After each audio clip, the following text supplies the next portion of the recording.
అభివృద్ధి చేయడం ఒకటి. అలాగే మరొకటి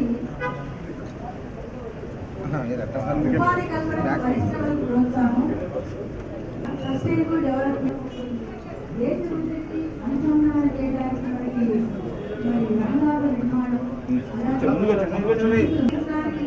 శాసనాల సరళీకరణ. ఇంతకుముందు చూడండి ఈ అంశం మనకి సాధికారత ఇస్తూనే శాసనాన్ని మళ్ళా మనం సరళీకరించుకుంటున్నాం అనమాట. అంటే పాత శాసనాలు ఏవైనా ఉంటే వాటిని అమలు చేస్తాము. అలాగే 50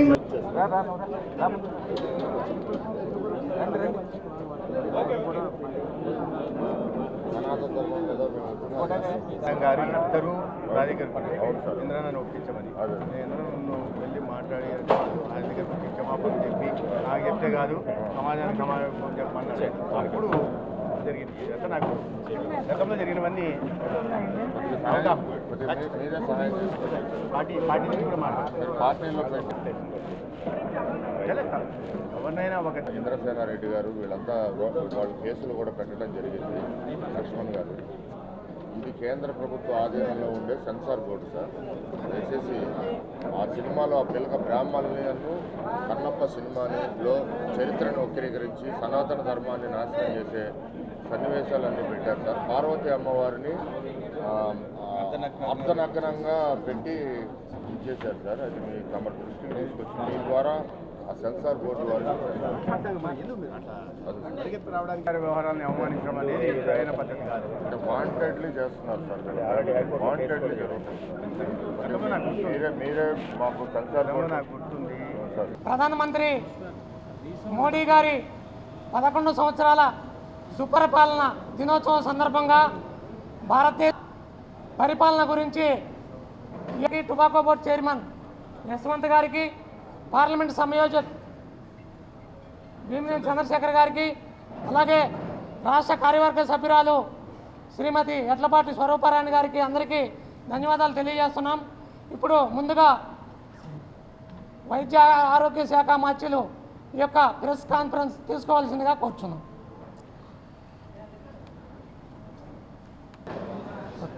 మీడియా మిత్రులకు నమస్కారం. విష్ణువర్ధన్ రెడ్డి గారికి, అధికార ప్రతినిధి రాష్ట్ర వైద్య ఆరోగ్య శాఖ మంత్రులు సత్యకుమార్ జరుగుతుంది. ఈ కార్యక్రమానికి నరేంద్ర మోడీ గారి నాయకత్వంలోని ఎన్డీఏ ప్రభుత్వం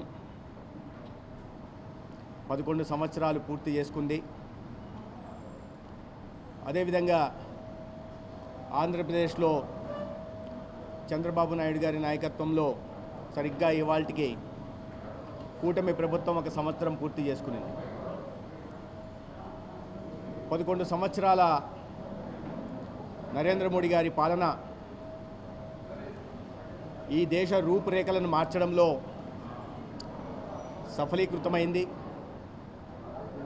ఈ 11 సంవత్సరాల కాలంలో ఈ సమాజంలో వచ్చిన మార్పులు, ప్రజల జీవితాల్లో వచ్చిన పరివర్తన, జరిగిన అభివృద్ధి, ఇవన్నీ చెప్పాలంటే కనీసం 1 రోజు పడుతుంది. కానీ పత్రికా సమావేశంలో అంత సమయం సాధ్యం కాదు కాబట్టి క్లుప్తంగా ఈ 11 సంవత్సరాల ఒక ప్రజారంజక పారదర్శక పాలన గురించి వివరించే ప్రయత్నం చేస్తాను. ఈ 11 సంవత్సరాల పాలనే ఒక అమృత కాలంగా మనం చూడాల్సింది. ఖచ్చితంగా ఈ దేశ చరిత్రలో, స్వతంత్ర భారతదేశ చరిత్రలో మోడీ గారి 11 సంవత్సరాల పాలన సువర్ణ అక్షరాలతో లిఖించదగ్గది, చిరస్థాయిగా నిలిచిపోతుంది.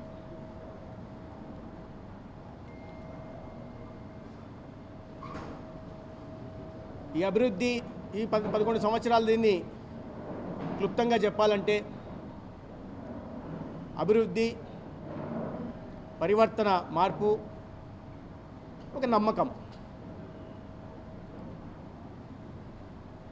ఎక్కడ చూసినా ఇవాళ దేశంలో అభివృద్ధి ఆనవాళ్ళు కనిపిస్తున్నాయి. దేశ ప్రజల జీవితాల్లో మరీ ముఖ్యంగా పేదల జీవితాల్లో పరివర్తన మార్పు వచ్చింది. సబ్కా సాత్ సబ్కా వికాస్ సబ్కా విశ్వాస్ సబ్కా ప్రయాస్ పేరుతో నరేంద్ర మోడీ గారు దాన్నే ఒక మంత్రంగా చేసుకుని సాగించిన పరిపాలన ఇవాళ ప్రజల్లో ఒక నమ్మకాన్ని పెంచింది. ఇటువంటి నాయకత్వం ఈ దేశానికి అవసరం. మనమందరం కలలు కంటున్న వికసిత భారత్ నిర్మాణం కావాలంటే, భారత్ మళ్ళీ విశ్వగురువుగా పునర్వైభవం సాధించాలంటే ఇటువంటి నాయకత్వం దేశానికి అవసరమని ప్రజలందరూ ప్రగాఢంగా విశ్వసిస్తున్నారు. ఆ నమ్మకాన్ని కూడా నాయకత్వం పట్ల, సమర్థ నాయకత్వం పట్ల ప్రకటిస్తున్నారు. దీనికి అన్నిటికీ కారణం ఏంటంటే, మోడీ గారు ఏదో ప్రధానమంత్రిగా కాకుండా ప్రజలకు తన సేవ చేయడానికి వచ్చిన ప్రధాన సేవకుడుగా తనను తాను ప్రజల ముందు ఆవిష్కరించుకున్నారు. పరిపాలనని ఒక కొత్త నిర్వచనం చెప్పి సేవగా మార్చారు. సేవ చేయడాన్ని ఒక సంస్కృతిగా ఈ దేశంలో మార్చారు. ఇవన్నీ వీటి కారణంగానే ఇవాళ ప్రజల్లో ఆ విశ్వాసం కలిగింది. ముఖ్యంగా సమాజాన్ని కులం, మతం, ప్రాంతం ఆధారంగా సమాజం విడిపోతే వాటిని సరిచేస్తూ అంత్యోదయని ఒక నిజమైన నిర్వచనం చెప్తూ ఈ దేశంలో 4 కులాలు మాత్రమే ఉన్నాయి. అవి పేదలు, రైతులు, మహిళలు, యువకులు. వీరి జీవితాల్లో వెలుగులు నిండితే దేశం తనంతకు తానే అభివృద్ధిలో పరుగులు పెడుతుందని వారు విశ్వసించారు. దాన్ని చేసి చూపిస్తున్నారు. సమాజంలో అట్టడుగున ఉన్న వారికి ఈ అభివృద్ధి సంక్షేమ పథకాల ఫలాలు అందాలనే ఉద్దేశంతో వారు చేపట్టిన అనేక పథకాలు ఇవాళ ప్రజల జీవితంలో మార్పులు వచ్చాయి. తద్వారా ఈ 11 సంవత్సరాల్లో పేదరిక దేశంగా, ఎప్పటికీ అభివృద్ధి చెందుతున్న దేశంగానే మిగిలిపోయిన భారత్లో 27 కోట్ల మంది ప్రజలు పేదరికం నుంచి బయటకు వచ్చారని ఈ అంతర్జాతీయ సంస్థలన్నీ చెప్తూ ఉన్నాయి. 4 కోట్లకు పైగా పేదల కోసం ఇళ్ల నిర్మాణం చేపట్టిన, 51 కోట్ల మందికి సురక్షా బీమా యోజన కలిగించిన, 29 కోట్ల మందికి జీవనజ్యోతి బీమా లబ్ధి చేకూర్చిన, 7 కోట్ల మందికి పైగా ఇవాళ అటల్ పెన్షన్ వర్తింపజేస్తున్న, 68 లక్షల వీధి వ్యాపారులకి స్వనిధి లబ్ధి చేకూరుస్తున్న, లేదా 55 కోట్ల మందికి జేబుల్లో ఖర్చు తగ్గించడం కోసం, అందరికీ ఒక నాణ్యమైన వైద్యం అందించడం కోసం ఆయుష్మాన్ భారత్ ద్వారా 5 లక్షల వైద్య సహాయం దేశవ్యాప్తంగా ఎక్కడైనా పొందే అవకాశం కల్పించిన, ఇవన్నీ పేదలని అదే ఉజ్వల పథకాన్ని తీసుకొచ్చిన, ఇవన్నీ పేదరికం నుంచి ప్రజల్ని బయటికి తీసుకురావడం కోసం చేసినవి.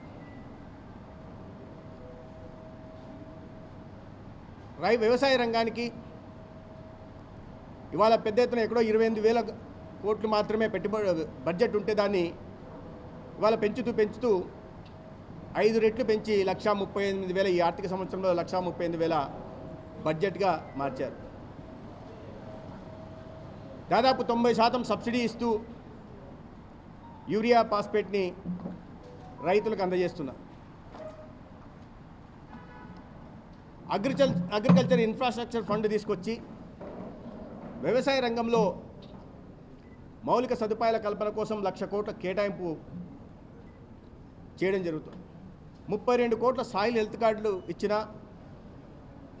7 కోట్ల రైతులకి కిసాన్ హెల్త్ కార్డులు ఇచ్చిన, లేదా 11 కోట్ల మందికి PM కిసాన్ నిధి ద్వారా పంట పెట్టుబడి సాయం ఇస్తున్నా, లేదా సమగ్ర పంటల బీమా పథకం తీసుకొచ్చి 1,76,000 కోట్లు ఇప్పటిదాకా క్లెయిమ్స్ కింద రైతులకు చెల్లించినా లేదా సబ్మిషన్ ఫర్ అగ్రికల్చర్ మెకనైజేషన్ కింద 50% సబ్సిడీతో యంత్ర పరికరాల వ్యవసాయ పనిముట్లు రైతులకు అందజేసిన ఇతరత్ర అనేక సబ్సిడీలలో రైతులకు సహాయం చేస్తున్న వ్యవసాయ రంగానికి ఊతమిచ్చి ఉత్పత్తులు పెంచాలనే ఉద్దేశంగా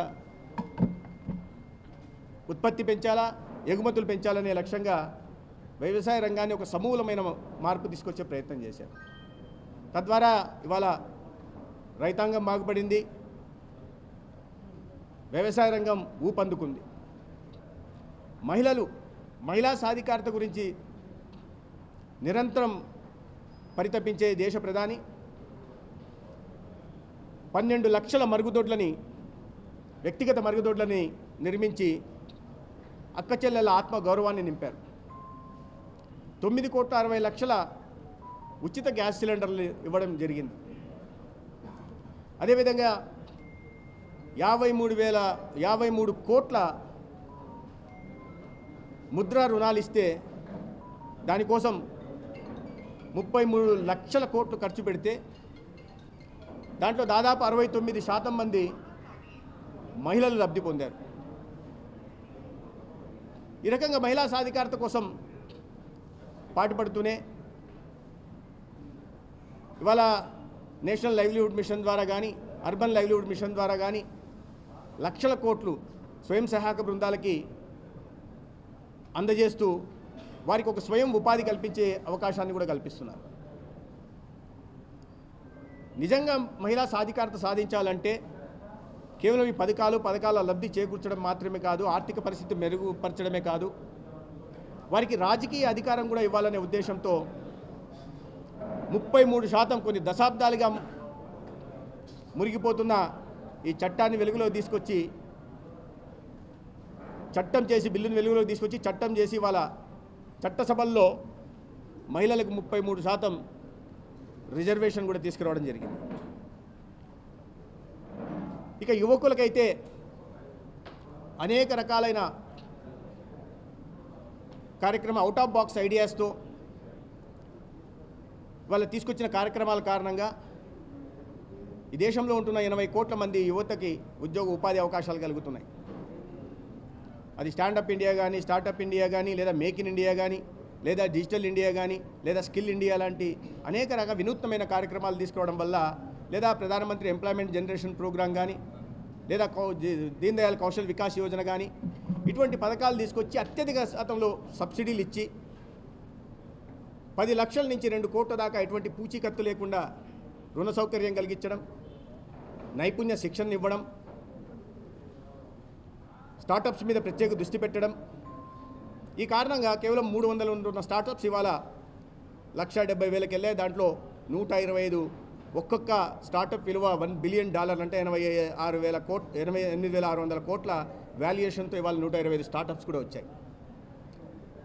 ఈ పబ్లిక్ పర్ఫార్మెన్స్ లింక్డ్ ఇన్సెంటివ్ ఇవ్వడం కారణంగా కొత్త పరిశ్రమలను ఇవాళ కండక్టర్ ఇండస్ట్రీ తీసుకొస్తున్నాం. మనమే చిప్ డిజైన్ తెచ్చుకోగలుగుతున్నాం. ఇవాళ దేశంలో సోలార్ మీద ప్రత్యేక దృష్టి పెట్టడం, ఫార్మా సెక్టర్ మీద దృష్టి పెట్టడం కారణంగా ఇవాళ 1,69,000 కోట్లు పర్ఫార్మెన్స్ లింక్డ్ ఇన్సెంటివ్ కింద పరిశ్రమలకు ఇస్తే తద్వారా 5,35,000 ఎగుమతులు పెరిగాయి. దాదాపు 7 లక్షల మందికి ఉద్యోగ అవకాశాలు కూడా ఈ దేశంలో యువతకు కలిగాయి. యువతని ప్రధానంగా చూసుకుంటూ వారి సాధికారత కోసం నరేంద్ర మోడీ గారి ప్రభుత్వం పనిచేస్తూ ఉంది.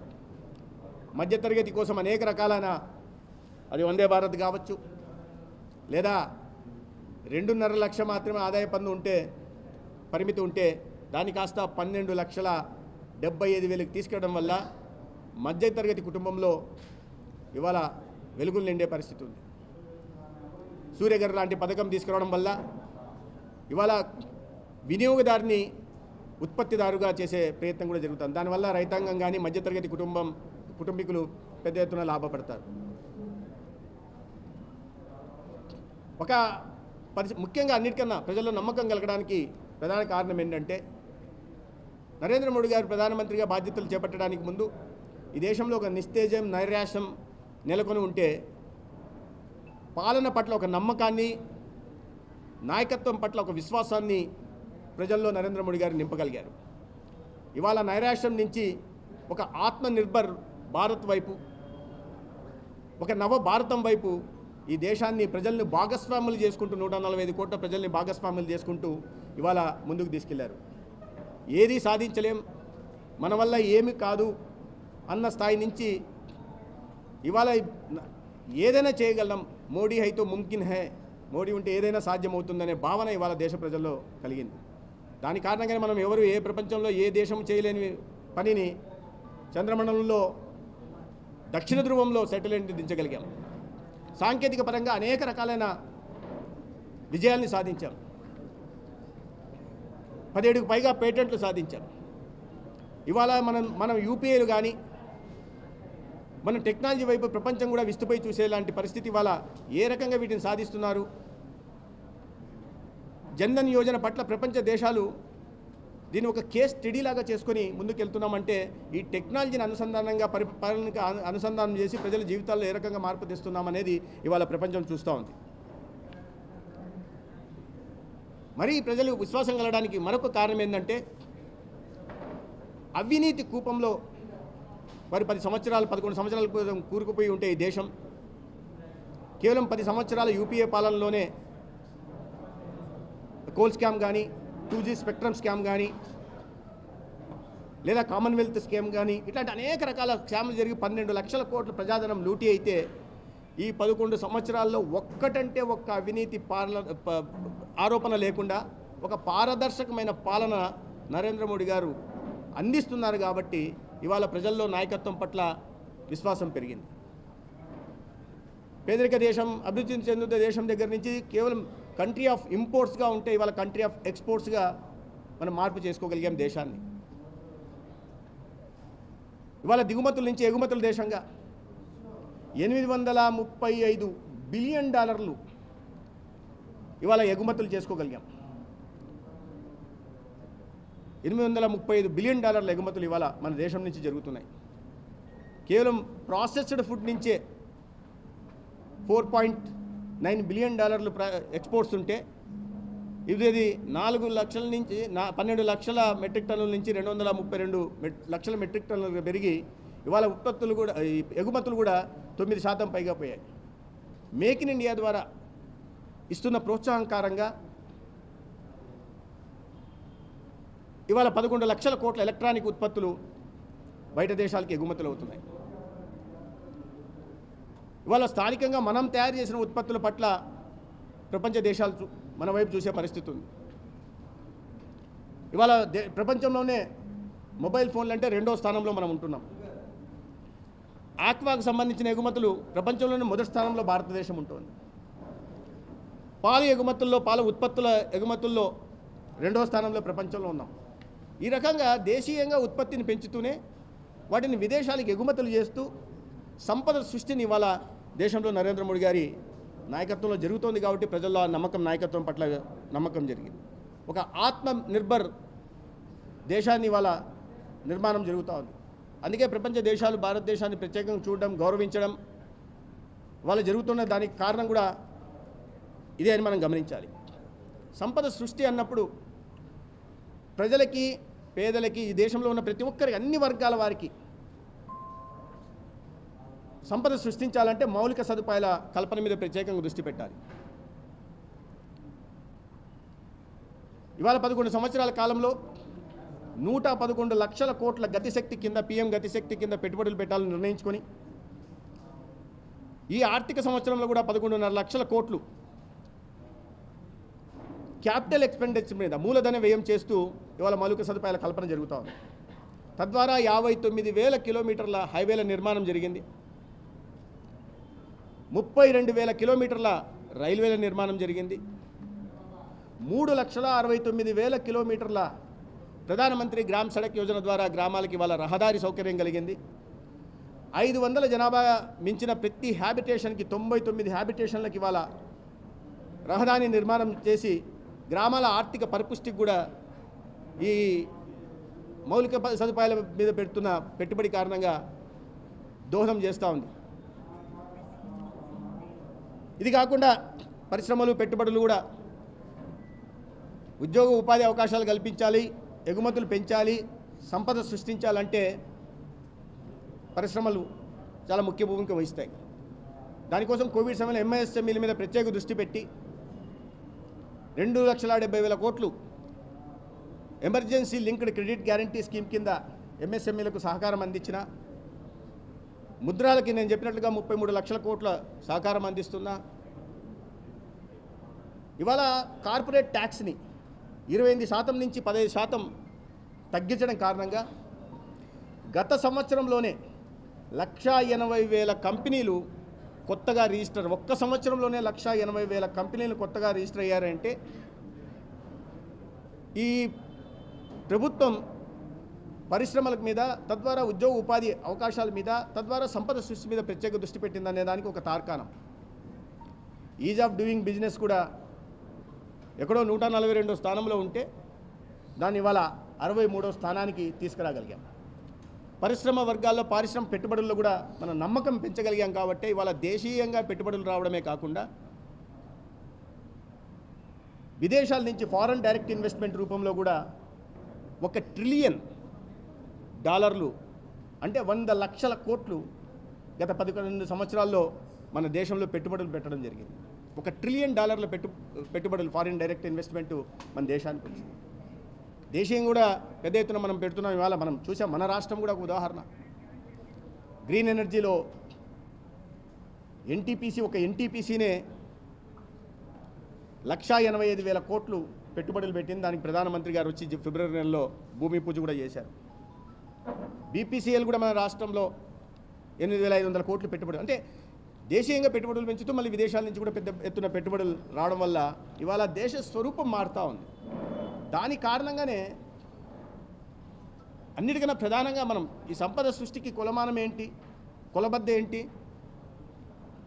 దేశం 11వ స్థానంలో ఉండి పేదరికంలో కునారిల్లిపోతున్న నేపథ్యంలో కోవిడ్ లాంటి ఒక పెను సవాల్ మన ముందర నిలిచినా కూడా ఒక సమర్థ నాయకత్వం, దివాలా తీసిన ఆర్థిక వ్యవస్థని వారసత్వంగా తీసుకొని కూడా fiscal deficit, revenue deficit, current account deficit, trust deficit ఉన్న నేపథ్యంలో తన సమర్థ నాయకత్వం కారణంగా ఇవాళ దేశాన్ని అతిపెద్ద ఆర్థిక వ్యవస్థల్లో 11వ స్థానం నుంచి 4వ స్థానానికి నిలబెట్టడం జరిగింది. ప్రపంచ దేశాల్లో ఏ దేశం కూడా మనతో పోటీ పడిన విధంగా ఇవాళ 6.5 నుంచి 6.8 అభివృద్ధి శాతాన్ని మనం రిజిస్టర్ చేస్తున్నాం. అదే సమయంలో ద్రవ్యోల్బణం ఇతర దేశాల్లో 7 నుంచి 9% ఉంటే మన దేశంలో 5% కట్టడి చేయగలుగుతున్నాం. ఇవన్నీ ప్రజల్లో విశ్వాసం ఇవాళ నింపడం జరిగింది. ఇవి మాత్రమే కాకుండా ఎన్నో చారిత్రాత్మక నిర్ణయాలు, బోల్డ్ డెసిషన్స్ అంటే చిరునామాగా నరేంద్ర మోడీ గారు వాళ్ళు నిలిచారు. మీరు ఆర్టికల్ 370, 35A రద్దు చేయడం కానీ, దాని కారణంగానే 70 సంవత్సరాలుగా ఇక జమ్మూ కాశ్మీర్ రాష్ట్రం రావణ కాష్టంలా కాలుతూ ఈ దేశంలో అనేక చోట్ల ఉగ్రవాద దాడులు జరుగుతుంటే ఆ అసమానతలను తగ్గించి ఉగ్రవాదాన్ని ముక్కుతాడేసి కట్టడి చేయడం కోసం చారిత్రాత్మక నిర్ణయాన్ని తీసుకున్నారు. ముస్లిం సమాజంలో మహిళలకి జరుగుతున్న అన్యాయాన్ని సరిచేయడం కోసం ట్రిపుల్ తలాక్ లాంటి చట్టాన్ని తీసుకొచ్చారు. వక్ఫ్ ఆస్తులు కేవలం కొంతమంది చేతుల్లో ఉండి 85% పేదరికంలో మగ్గుతున్న ముస్లిం సమాజానికి అన్యాయం జరుగుతుంటే ఇవాళ దాన్ని సరిచేయడం కోసం వక్ఫ్ రద్దు చేస్తూ ఒక చట్టాన్ని తీసుకొచ్చారు. 33% రిజర్వేషన్లు అయినా మహిళలకి, లేదా 1931 తర్వాత ఏనాడు బీసీల గురించి ఆలోచించిన ప్రభుత్వాలు కుల గణన చేయకపోతే ఇవాళ చట్టం చేసి బీసీ కులగణన చేసి బీసీల బలహీన వర్గాల అభ్యున్నతి కోసం పాటుపడుతున్న ప్రభుత్వం నరేంద్ర మోడీ గారి ప్రభుత్వం. ఎన్సీబీసీకి National Commission for Backward Classes కూడా చట్టభద్రత కల్పించడం వల్ల, రాజ్యాంగ భద్రత కల్పించడం వల్ల 600 కులాలకు అదనంగా కూడా లబ్ధి జరిగిపోతుంది. గతంలో కాకా కల్కర్ని కానీ బీపీ మండల్ కమిషన్ని కానీ బుట్టదాఖలు చేస్తే వాళ్ళ రికమెండేషన్ని ఇవాళ మోడీ గారి ప్రభుత్వం చట్టాలు తీసుకొచ్చి అండగా నిలబడుతుంది. ఇవన్నీ ఇటువంటి చారిత్రాత్మక నిర్ణయాలు తీసుకోవాలంటే ఒక ధైర్యం కలిగిన నాయకత్వం కావాలి. ప్రధానంగా దేశ రక్షణ గురించి, దేశ రక్షణ గతంలో సామర్థ్యం కలిగిన సైనికులు ఉన్నప్పటికీ, దేశభక్తితో దేశ రక్షణ కోసం నిబద్ధతతో పనిచేస్తున్న వాళ్ళు ఉన్నప్పటికీ ఒక నాయకత్వం లేని కారణంగా దేశ రక్షణ గాలిలో దీపంలా ఉండేది. ఇవాళ ఆ పరిస్థితులు మారాయి. ఎక్కడ ఉగ్రవాద దాడులు జరిగినా సరైన సమాధానం గతంలో చెప్పేవాళ్ళం కాదు. ఇవాళ ఈ 11 సంవత్సరాల్లో ఉగ్రవాదాన్ని పూర్తిగా ఇతర ప్రాంతాల్లో కట్టడి చేయడమే కాకుండా ఆర్టికల్ 370 రద్దు చేయడం వల్ల జమ్మూ కాశ్మీర్లో సామాన్య పరిస్థితులు తీసుకురావడం కాకుండా, అక్కడ పారిశ్రామిక వృద్ధి జరగడమే కాకుండా, రాళ్ళు మాత్రమే రువ్వుకునే ఆ యువతకు ఉద్యోగ ఉపాధి అవకాశాలు కలిగించడమే కాకుండా, యూరి లాంటి సంఘటన లేదా పుల్వామా లాంటి సంఘటన జరిగితే సర్జికల్ స్ట్రైక్తో, ఎయిర్ స్ట్రైక్తో సరిగ్గా సమాధానం చెప్పి ఉగ్రవాదాన్ని మన దేశంలో ప్రేరేపిస్తున్న ఊతమిస్తున్న దేశానికి సరైన సమాధానం చెప్తూనే ప్రపంచ దేశాలకు కూడా మన సమైక్యత, సమగ్రత, సార్వభౌమాధికారానికి ఎటువంటి ఆటంకం కలిగినా సహించమని ఒక స్పష్టమైన సందేశాన్ని నరేంద్ర మోడీ గారు ఇచ్చారు. సింధూరు విషయంలో కూడా అత్యంత ప్రశంసంతో మనం ప్రతీకారం తీర్చుకున్న తీరు ప్రపంచ దేశాలని అబ్బురపరుస్తూ ఉంది. అమాయక ప్రాణాలని ఉగ్రవాదులు వచ్చి ప్రాణాలు మూటగట్టుకుంటే మన దేశం నుంచి కేవలం 24 నిమిషాల వ్యవధిలో 9 ఉగ్రవాద శిబిరాల్లో కానీ, శిక్షణా శిబిరాల్లో కానీ, లేదా వారికి ముఖ్యమైన సైనిక శిబిరాల్లో కానీ దాడులు చేసి వాటిని ధ్వంసం చేస్తూ అత్యంత ప్రశంసంతో, మీరు 1 మీటర్ రేంజ్లో కొట్టాలంటే ఆ మీటర్ రేంజ్లో అత్యంత ప్రశంసంతో ఒక్కరంటే ఒక్క సామాన్య పౌరునికి చిన్న ఘాటు కూడా కాకుండా మనం చేసిన దాడులు ఇవాళ ప్రపంచం విస్తుపోయేలాగా ఉంది. ప్రపంచానికి మన శక్తి సామర్థ్యాలు, మన నాయకత్వం, ఇది ముఖ్యంగా మన సైనిక బలంకున్న రిజాల్వ్ ఏదైతే ఉందో అది ప్రపంచ దేశాలకు తెలిసింది. అదే సమయంలో ఈ బ్లాక్మెయిల్లకు, అనుదాడుల బ్లాక్మెయిల్లకు లొంగకుండా ఒక పటిష్టమైన రక్షణ వ్యవస్థను ఏర్పాటు చేసుకొని,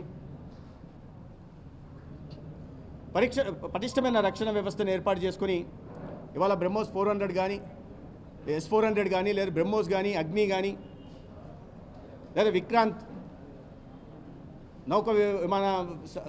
విమాన నౌక కానీ ఇటువంటిని ఏర్పాటు చేసుకొని ప్రత్యర్థులు మన దేశం మీద దాడిని పటిష్టంగా మనం ఎదుర్కొంటున్నాం. ఇది కూడా ప్రపంచ దేశాలని స్థానికంగా, దేశీయంగా మేక్ ఇన్ ఇండియాకు ఇవాళ ప్రాముఖ్యత ఇచ్చి చేసుకున్న దాన్ని ఇవాళ ప్రపంచ దేశాలు మా దేశానికి కూడా ఎగుమతులు చేయండి అనే అడిగే పరిస్థితి ఇవాళ వచ్చింది. అదే కాకుండా అంతర్గత భద్రత పట్ల కూడా ప్రత్యేక దృష్టి పెట్టి ఇవాళ లెఫ్ట్ వింగ్ ఎక్స్ట్రీమిజం, నక్సలిజం ఏదైతే ఉందో దాన్ని 85% తగ్గించేశారు. 2010లో 790 మంది సివిలియన్లు చనిపోతే గత సంవత్సరం ఆ సంఖ్య కాస్త 120కి తగ్గింది. 370 ప్రభుత్వ ఆస్తులు నక్సలైట్లు ధ్వంసం చేస్తే గత సంవత్సరం అది కాస్త 24 తగ్గింది. ఇవాళ మాకు ప్రాణభిక్ష పెట్టండి, ఇన్నాళ్ళు వర్గ పోరాటం పేరుతో, శత్రు నిర్మూలన పేరుతో తమ సిద్ధాంతాన్ని వ్యతిరేకించే వారిని భౌతికంగా నిర్మూలించడమే లక్ష్యంగా పెట్టుకున్న నక్సలైట్లు ఇవాళ రెడ్ కారిడార్ పేరుతో నేపాల్ దగ్గర నుంచి కేరళ దాకా విధ్వంసం సృష్టించిన వాళ్ళు, అభివృద్ధి నిరోధకులుగా నిలిచిన వాళ్ళు, ఈ గిరిజనుల జీవితాల్లో అభివృద్ధి కనిపించకుండా, ఆనవాళ్ళు లేకుండా చేసిన వాళ్ళు ఇవాళ ప్రభుత్వం చేరుతున్న అత్యంత ధైర్యంగా చేస్తున్న పనుల కారణంగా భిక్ష పెట్టండి అని వేరుకునే పరిస్థితి వాళ్ళు వచ్చింది. వాళ్ళకి పౌరహక్కుల గురించి గుర్తొస్తున్నాయి. ఇవి కాకుండా ఒక దౌత్యనీతి, ఒక నాన్ అలైన్డ్ మూమెంట్ నుంచి మల్టీ అలైన్డ్ మూమెంట్కి తీసుకెళ్ళి ఒక అత్యుత్తమైన దౌత్యనీతి, దౌత్య సంబంధాలు ఇతర దేశాలతో నిలుపుతున్న కారణంగా ఇవాళ మనం ఏ పని చేసినా కూడా పాకిస్తాన్ లాంటి ఒక ఇస్లామిక్ దేశం మీద దాడి చేస్తుంటే ఇతర ఇస్లామిక్ దేశాలైన గల్ఫ్ నేషన్లు కానీ, యుఏఈ కానీ, లేదంటే ఇతర దేశాలు ఒక చైనాను వదిలిస్తే మిగతా అన్ని దేశాలు కూడా మనకు మద్దతు పలికే పరిస్థితి ఇవాళ మనం చూస్తున్నాం. యూరోపియన్ దేశాల దగ్గర నుంచి ఆ దౌత్యనీతి కారణంగానే రష్యా ఉక్రెయిన్ మధ్య యుద్ధం జరుగుతుంటే మిగతా దేశాలు అడ్వైజరీ వదిలేసి మీరు వెనక్కి వచ్చేయండి అని అడ్వైజరీ మాత్రం ఇస్తే మనకు సమర్థవంతమైన నాయకత్వం రెండు దేశాలతో మాట్లాడి యుద్ధాన్ని ఆపి ప్రత్యేకంగా విమానాలను పంపించి 23,000 మంది విద్యార్థులు మన దేశాన్ని ఒక్కరికి కూడా వచ్చిన గాయం కాకుండా తీసుకొచ్చిన ఉదంతాలు మనకు తెలుసు. అది ఇవాళ ప్రపంచంలోనే ఇటువంటిది దౌత్యవేత్త లేడు, ఇతర దౌత్య సంబంధాలు కలిగిన దేశం లేదనే విధంగా కూడా మన పరిపాలన సాగుతోంది. దాని కారణంగానే ఇవాళ సామాన్య ప్రజల్లో కానీ, పేద ప్రజల్లో కానీ, మహిళల్లో కానీ, వ్యవసాయంలో కానీ, యువతుల్లో కానీ, యువకుల్లో కానీ, మేధావుల్లో కానీ ఒక నాయకత్వం పట్ల విశ్వాసం నిండింది. ఈ 5 సంవత్సరాల్లో ప్రజల విశ్వాసం మాత్రమే కాకుండా, దేశ ప్రజల విశ్వాసం కాకుండా ప్రపంచ దేశాల గౌరవాన్ని కూడా దేశ ప్రధాని పొందడం భారతీయులుగా, కేవలం భారతీయ జనతా పార్టీ కార్యకర్తలుగా, ఎన్డీఏ కార్యకర్తలుగా మాకు మాత్రమే కాదు, భారతీయులుగా 145 కోట్ల మంది ప్రజలకు కూడా గర్వకారణంగా మనం భావించే పరిస్థితి వాళ్ళ ప్రజలు భావిస్తూ ఉన్నారు. ఇవన్నీ ఇప్పుడు వేసిన పునాదులు చాలా విజన్తో, దార్శనికతో 2047 నాటికి ఒక లక్ష్యాన్ని నిర్దేశించుకొని రేపటి గురించి ఆలోచించి, ఈ రోజు గురించి రేపటి గురించి కాకుండా భావి తరాల భవిష్యత్తు గురించి ఆలోచించి మనం స్వాతంత్రం పూర్తి చేసుకున్న తరుణంలో, 100 సంవత్సరాలు పూర్తి చేసుకునే తరుణంలో 2047 నాటికి ఈ దేశాన్ని అన్ని రంగాల్లో అభివృద్ధి పదంలో తీసుకెళ్ళి ఆర్థిక ప్రగతి సాధించి ప్రతి ఒక్కరి తలసరి ఆదాయాన్ని $18,000 పెంచి ఒక వికసిత్ భారత్ నిర్మాణాన్ని చేసి ప్రపంచ ఆర్థిక వ్యవస్థల్లో 1 లేదా 2వ స్థానానికి తీసుకెళ్ళి ఈ దేశాన్ని మళ్ళీ విశ్వగురువుగా ప్రపంచం ముందు ఆవిష్కరించడానికి నరేంద్ర మోడీ గారు వారు ఒక సంకల్పంతో ఉన్నారు. అటువంటి నాయకత్వం పట్ల దేశం గర్విస్తూ ఉంది. ఈ 11 సంవత్సరాల పాలన ఇంత జనరంజకంగా, ప్రజారంజకంగా ఉంటే రాబోయే పాలన కూడా మరింత బాగుంటుంది. అదేవిధంగా ఆంధ్రప్రదేశ్కు కూడా గత 5 సంవత్సరాల్లో విధ్వంసకర పాలన కారణంగా ఆర్థిక వ్యవస్థ మొత్తం చితికిపోయి ఆర్థిక సంక్షోభంలో రాష్ట్రం ఇరుక్కుంటే వెంటిలేటర్లో ఉంటున్న రాష్ట్రాన్ని యాక్షన్ అందించి వాళ్ళ ఆదుకునే ప్రయత్నం కూడా నరేంద్ర మోడీ గారు చెప్తున్నారు. అదే చేస్తున్నారు. అదే విషయాన్ని పదే పదే గౌరవ ముఖ్యమంత్రి చంద్రబాబు నాయుడు గారు కూడా ప్రస్తావిస్తూ ఉన్నారు. చంద్రబాబు నాయుడు గారి నాయకత్వంలో ఒక సంవత్సరంలోనే అనేక నిర్ణయాలు తీసుకొని ఆర్థిక వనరుల లేమి దృష్ట్యా కూడా ఇవాళ ఇచ్చిన హామీలు నెరవేరుస్తూ సామాజిక పెన్షన్లు ఇవ్వడం కానీ, అన్నా క్యాంటీన్లు కానీ, దీపం పథకం కానీ, లేదా ఇవాళ దాదాపు 8,600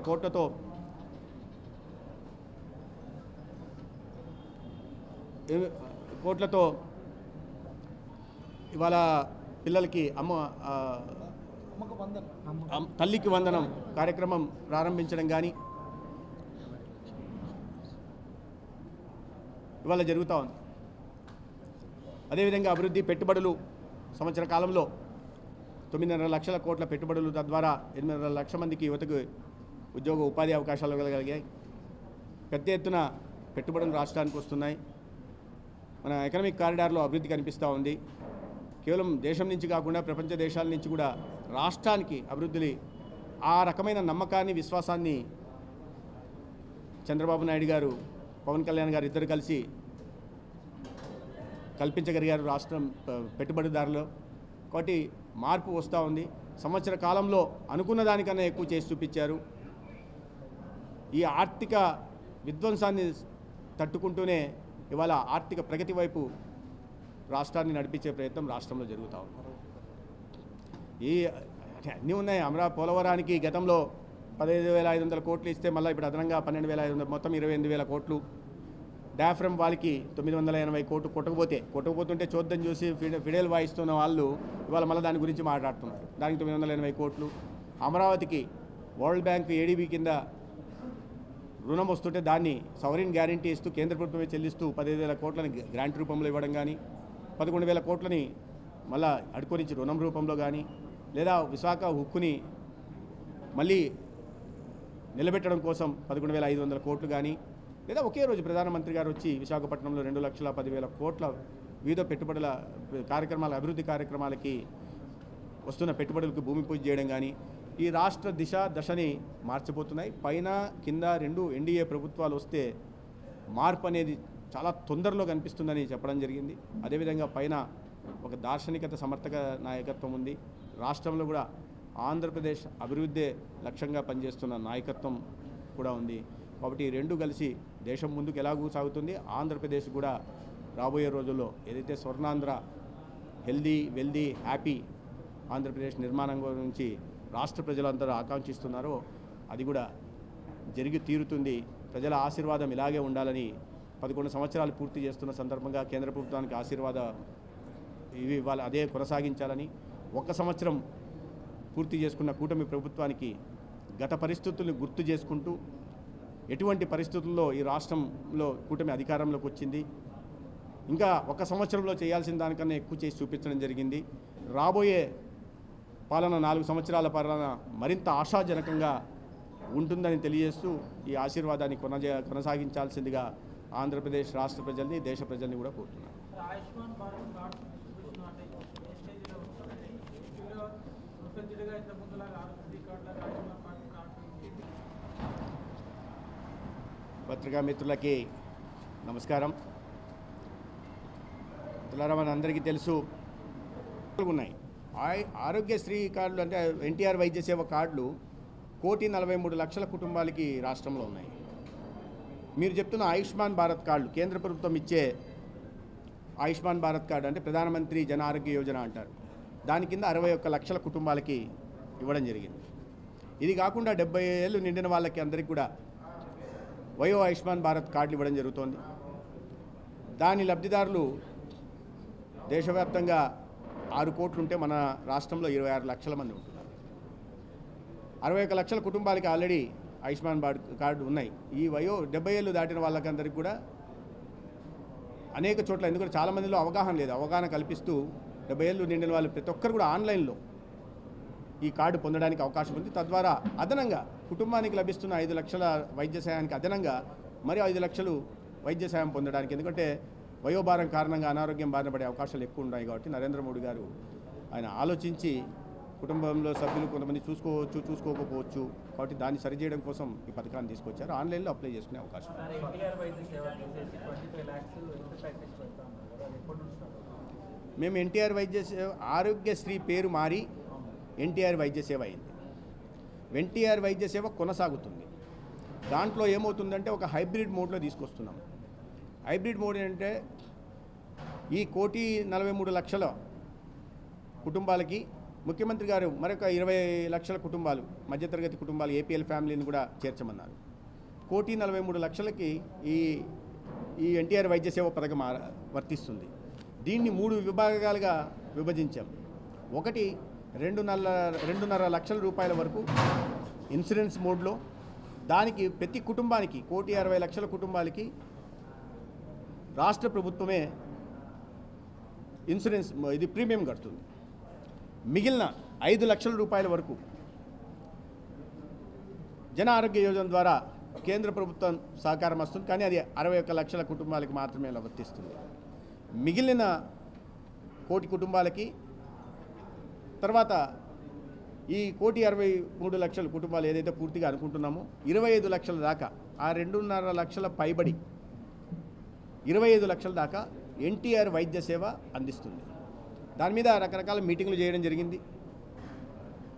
భవిష్యత్తులో రాబోయే ఇబ్బందులు ఏముంటాయి, ఇన్సూరెన్స్ స్టేక్ హోల్డర్స్తో కూడా అనేక సమావేశాలు నిర్వహించడం జరిగింది. దానికి ఒక రిక్వెస్ట్ ఫర్ ప్రపోజల్ కూడా తయారు చేశాం. తొందరలోనే టెండర్లు వెళ్తున్నాం. అడ్వాన్స్గా ఇది ఇప్పుడు దాకా చాలా ఆరోపణలు వచ్చేవి. ఆరోగ్యశ్రీ మాకు 2,500 కోట్లు బకాయిలు పెట్టేసి వెళ్ళారు. ఆ సమస్య తలెత్తకుండా చాలా చోట్ల ఈ బకాయిలు పెట్టడం కారణంగా నెట్వర్క్ హాస్పిటల్లో నాకు కూడా ఇవాళ ఒక ఎమ్మెల్యే గారు ఫోన్ చేసి ఎక్కడో చిన్న ఇదేందండి ఇది అన్నారు, మాకు కట్టాల్సి ఉంది ప్రభుత్వం అని అన్నారు, అందుకని అని ఆ ఇబ్బంది రాకుండా ముందుగానే ప్రీమియం చెల్లించేస్తాం. ముందుగా ప్రీమియం చెల్లించడం వల్ల సౌకర్యంగా ఉంటుంది. ఇప్పుడు అడ్మిషన్కి ప్రీ ఆథరైజేషన్ ఇవ్వడానికి 6 గంటల సమయం పడుతుంది. మేము తీసుకొస్తున్న కొత్త హైబ్రిడ్ మోడ్లో గంట లోపలే ఆథరైజేషన్ కూడా ఇవ్వాలి. ఎందుకంటే ఎవరి నిర్లక్ష్యం వల్ల అయినా 6 గంటల్లో ప్రీ ఆథరైజేషన్ ఇవ్వకపోతే ఏదైనా ప్రాణానికి ఇబ్బంది కలిగే పరిస్థితులు ఉన్నాయి. కాబట్టి 6 గంటలు హయ్యర్ లిమిట్, అప్పర్ లిమిట్, అది 6 గంటలో కావచ్చు, గంటలో కావచ్చు, 2 గంటల్లో కావచ్చు, కానీ అది లేకుండా గంట అప్పర్ లిమిట్ పెట్టేసి ఇవాళ ప్రీ ఆథరైజేషన్ కూడా ఇచ్చే వ్యవస్థను ఏర్పాటు చేస్తున్నాం. ఒక పటిష్టమైన వ్యవస్థను దీన్ని చేస్తున్నాం. ఇప్పుడు ఆర్ఎఫ్పీ అయిపోయింది కాబట్టి టెండర్లు పిలుస్తున్నాం. తొందరలోనే గుంటూరుకి కొన్ని 100 కోట్ల పెట్టుబడి ఇచ్చారు. శంకర్ ఒక్క నిమిషం ఉండండి కానీ రైట్ సార్, థ్యాంక్ యూ. కాస్త సుదీర్ఘమైన ఒక్క నిమిషం ఉండండి సార్ ప్లీజ్. ఎందుకు మీరు చేస్తున్నారు? ఉండండి మరి సుదీర్ఘం కానీ ఏమనుకోకండి. మరి ఎస్ క్రమశిక్షణ కూడా ఉండాలా? మా పని మేము చేసుకోవాలి కదా. ఏంటి మీ సమస్య చెప్పండి. బ్రాహ్మణ సంఘం తరఫున సార్, ఏపీ బ్రాహ్మణ సంఘం తరఫున మంచు విష్ణు, మంచు మోహన్ బాబు గిలక అనే పాత్రలు వేశారు సార్.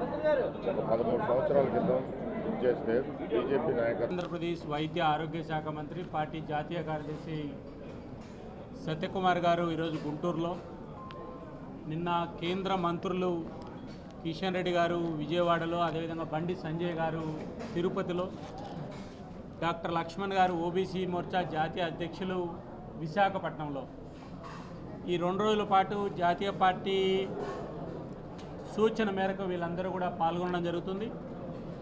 ఆంధ్రప్రదేశ్లో కూడా 11 సంవత్సరాల నరేంద్ర మోడీ గారి విజయవంతమైన పాలన, ఆంధ్రప్రదేశ్లో ఎన్డీఏ ప్రభుత్వం 1 సంవత్సరం యొక్క పూర్తి చేసుకున్నటువంటి పాలన, ఈ 2 కలిపి ఈ యొక్క కార్యక్రమాలను నిర్వహించడం జరుగుతుంది. దేశంలో అనేక మార్పులకు సంబంధించి ఇప్పటిదాకా మంత్రి గారు అనేక విషయాలు ఈరోజు తెలియజేయడం జరిగింది. ప్రధానంగా 2 విషయాలు. ఆంధ్రప్రదేశ్లో భారతీయ జనతా పార్టీ మంత్రి వైద్య శాఖలో అనేక సంస్కరణలు తీసుకురావడం జరిగింది. ఒక రిఫార్మ్స్ పద్ధతుల్లో దేశంలో మొట్టమొదటిసారిగా వైద్య విద్యలో ఒక సమూలమైనటువంటి మార్పు. బీఎస్సీ నర్సింగ్ నుంచి 12,000 మంది విద్యార్థులు ప్రతి సంవత్సరం కూడా గ్రాడ్యుయేట్ నర్సెస్ ఈ దేశంలో హైయెస్ట్ పాస్అవుట్ అయ్యి వస్తున్నారు. దీనికి ఒక ప్రత్యేకమైనటువంటి పరీక్షా విధానాన్ని ఇప్పటిదాకా కేంద్రంలో ఉన్నటువంటి పద్ధతుల్లో ఆంధ్రప్రదేశ్లో కూడా ఒక సెట్ను తీసుకురావడం జరిగింది. ఈరోజు బీఎస్సీ నర్సింగ్ కానీ, జిఎన్ఎం కానీ, లేకపోతే ఏఎన్ఎం కానీ, ఇతర నర్సింగ్ కోర్సుల విద్యార్థులందరికీ కూడా దేశానికి ఆదర్శమైంది. ఆంధ్రప్రదేశ్ భారతీయ జనతా పార్టీ నుంచి సత్యకుమార్ గారికి, వైద్య ఆరోగ్య శాఖకు అభినందనలు తెలియజేస్తున్నాం. 8 భాషల్లో ఇక్కడ ఎవరైతే విద్యార్థులు ఆంగ్లము అదేవిధంగా తెలుగులో చదువుకున్నటువంటి విద్యార్థులు విదేశాల్లో సేవలు అందించే దానికోసం మొట్టమొదటిసారిగా 8 భాషల్లో ఆ విద్యార్థులకు ప్రోత్సహించే విధంగా ఒక న్యూ సిస్టాన్ని కూడా ఇక్కడ తీసుకురావడం జరిగింది. రెండోది, మరొక యువ మంత్రి ఇప్పటిదాకా పెద్దలు సత్యకుమార్ గారు కూడా చెప్పారు, 67 లక్షల మంది విద్యార్థులు 8,745 కోట్ల రూపాయలు ఈరోజు ఎన్డీఏ ప్రభుత్వం మొదటి సంవత్సరం పూర్తయిన సందర్భంగా తల్లికి దీవెన పేరు మీద ఈరోజు విద్యార్థుల తల్లిదండ్రులకు డబ్బులు ఇవ్వడం జరుగుతుంది. ఇది ఎన్డీఏ ప్రభుత్వం యొక్క మొట్టమొదటి పేదల పక్షపాతిగా ఇస్తున్నటువంటి ఒక హామీ. విద్యాశాఖ మంత్రి నారా లోకేష్ గారికి కూడా ఆంధ్రప్రదేశ్ భారతీయ జనతా పార్టీ నుంచి అభినందనలు తెలియజేస్తున్నాం. అయితే ఆంధ్రప్రదేశ్లో ఈరోజు కేంద్రం డబుల్ ఇంజన్ సర్కార్ యొక్క అభివృద్ధి ఫలాలు ఖచ్చితంగా రాష్ట్రంలో ప్రజలకు అందుతున్నాయి. కాబట్టి ఈ సందర్భంగా భారతీయ జనతా పార్టీ, జనసేన, తెలుగుదేశం పార్టీ 3 పార్టీలు కూడా ఈ యొక్క మొదటి సంవత్సరం ప్రజలకు చేసినటువంటి అభివృద్ధి సంబంధించిన విషయంలో గ్రామ స్థాయి వరకు, ఇంటి వరకు ఎన్డీఏ కూటమి పార్టీలన్నీ కూడా తీసుకెళ్లడం జరుగుతుంది. ఈ సందర్భంగా పవన్ కళ్యాణ్ గారికి, చంద్రబాబు నాయుడు గారికి, అదేవిధంగా ఆంధ్రప్రదేశ్ భారతీయ జనతా పార్టీ నుంచి మంత్రివర్గంలో ఉన్న సత్యకుమార్ గారికి కూడా రాష్ట్ర భారతీయ జనతా పార్టీ నుంచి శుభాకాంక్షలు తెలియజేస్తున్నాం. కరోనా అంత ఆందోళనకరంగా లేదు. మేము నిరంతరం సమీక్షిస్తున్నాం. అందరికన్నా ముందుగా రాష్ట్రంలో సమీక్ష, ఎందుకంటే ఎప్పుడైతే సింగపూర్లో, హాంకాంగ్లో కేసులు వచ్చాయో అప్పుడే సమీక్ష నిర్వహించాం, గమనిస్తూ ఉన్నాం. ఆందోళన చెందాల్సిన అవసరం, ఎందుకంటే ఈ వేరియంట్ ఏదైతే ఉందో ఒమిక్రాన్ వేరియంటు, మేము జినోమ్ సీక్వెన్సింగ్ చేయిస్తూ ఉన్నాం. 3 జినోమ్ సీక్వెన్సెస్ ల్యాబొరేటరీలు రాష్ట్రంలో ఉన్నాయి. ఆ జినోమ్ సీక్వెన్సెస్లో కొత్త స్ట్రెయిన్స్ ఏవి కూడా ప్రమాదకరమైన డెల్టా లాంటి ప్రమాదకరమైన స్ట్రెయిన్స్ కాదు. అయినప్పటికీ కూడా పరిస్థితి ఎలా వస్తుందో ప్రపంచవ్యాప్తంగా చూస్తున్నాం. దేశంలో కూడా అనేక రాష్ట్రాల్లో చూస్తూ దగ్గరగా గమనిస్తాను. దానికి సపరేట్గా ఒక టీంని పెట్టడం జరిగింది. దానికి ఏదే పరిస్థితి ఏదొచ్చినా అప్రమత్తంగా ఉండడం కోసం, ఎదుర్కోవడం కోసం దానికి కావాల్సిన ఈ టెస్టింగ్ కిట్లని 19 ల్యాబ్లు ఉన్నాయి మాకు. 19 ఐసీఎంఆర్ ల్యాబ్లు, విఆర్డిఎల్ ల్యాబ్లు కానీ, లేదా ఆర్టీపీసీఆర్ ల్యాబ్లు 19 ఉన్నాయి. వాటిని పటిష్టపరిచాం. కావాల్సిన కిట్లని అందుబాటులో పెట్టాం. అదేవిధంగా ఈ N95 మాస్కులు కానీ, 3 లేయర్ మాస్కులు కానీ, లేదా PPE కిట్లు కానీ, లేదా శానిటైజర్ కిట్లు కానీ, ఇవైతే మామూలు వ్యక్తిగత దీని అవసరాల కోసం వంటి వాటిని కూడా కావాల్సిన వీటిలో మందులతో సహా కింద దాకా ఏర్పాటు చేసి పెట్టున్నాం. వీటిని గమనిస్తూ ఉన్నాం. ఇప్పుడు ప్రస్తుతానికి రాష్ట్రంలో అంత కేసులు లేవు. ఒక 73 కేసులు ఉంటే దాంట్లో 9 మాత్రం హాస్పిటలైజేషన్లు ఉంటే మిగిలిన కేసులు హోమ్ ఐసోలేషన్లో ఉన్నాయి. పరిస్థితిని గమనిస్తున్నాం. ఏమైనా వేరియంట్ ఏమైనా మారుతుందా, ప్రమాదకరంగా మారుతుందా, నిరంతరం ఇది చేస్తుంది. ఫ్రెండ్స్ ఒక 2 నిమిషాలు పూర్తి చేద్దాం. చేసినండి. ఇప్పుడు నేను అదే చెప్తున్నాండి, అదే చేస్తున్నామని చెప్తున్నా. వయో దీని కింద 26 లక్షల మందిని కొత్తగా చేరుస్తున్నాం. అందుకనే జరుగుతున్నాయి. 61 లక్షల కుటుంబాలకి ఇచ్చేస్తున్నాయి.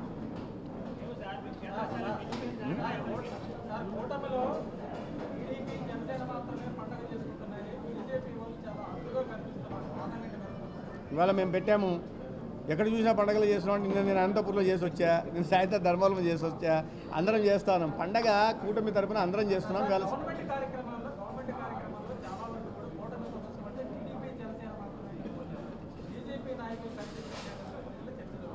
ప్రజల్లో ఎక్కడ ఆ చర్చ ఉన్నట్టు నాకైతే కనిపించదు. ఎక్కడ పోయినా తండోపతండాలుగా వస్తున్నారు. అందరూ కలిసి పోటీ చేసాం, అందరూ కలిసి చేసి ఎన్నికలు ఎదుర్కొన్నాం. గవర్నమెంట్ నుంచి పాల్గొన్నట్టే పార్టీ నుంచి పాల్గొన్నాం. అన్ని చోట్ల చేస్తున్నాం.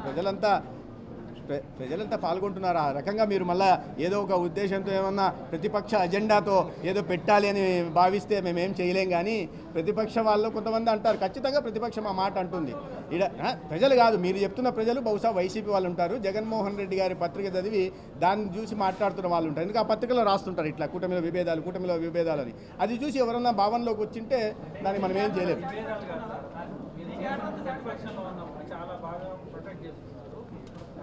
రైట్ మంత్రి గారు చెప్పారు.